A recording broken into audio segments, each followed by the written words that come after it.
আসসালামু আলাইকুম দর্শক, আপনারা দেখতে পাচ্ছেন এক ভাই আমাদের কাছ থেকে অনেকগুলো লটকনের চারা অর্ডার করেছেন। যে দেখুন চারাগুলো ভ্যানের মধ্যে পাড়ায় রেডি করা হচ্ছে। চারাগুলো গিয়ে লাগিয়ে দেওয়া হবে।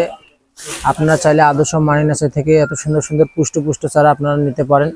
দেখুন কত সুন্দর একটি ঝাপালো একটি লটকনের চারা। দেখুন এত সুন্দর সুন্দর লটকনের চারা আপনাদেরকে আদর্শ মানি নার্সারি একমাত্র দিতে পারবে উত্তরবঙ্গে। আপনারা চাইলে আমাদের কাছ থেকে বিভিন্ন জাতের চারা নিতে পারেন। আমাদের এখানে 800+ দেশীয় বিদেশি গাছের চারা পাওয়া যাবে। আপনারা গাছ লাগাতে না পারলে সমস্যা নেই, আমাদের লোক গিয়ে আপনাদেরকে এই চারাগুলো লাগাই দেওয়া হবে। আর আদর্শ মানি নার্সারি যে একটি পুষ্ট চারা কারখানা, যে আপনারা এই চারাগুলো দেখলে বুঝতে পারবেন কত সুন্দর ঝাপালো এবং পুষ্ট চারা। আর অবশ্যই আমাদের আদর্শ মানি নার্সারি হোয়াটসঅ্যাপ নম্বরে যোগাযোগ করবেন এত সুন্দর সুন্দর পুষ্ট চারা নেওয়ার জন্য। আপনাদেরকে দিয়ে থাকবো ইনশাল্লাহ। ধন্যবাদ।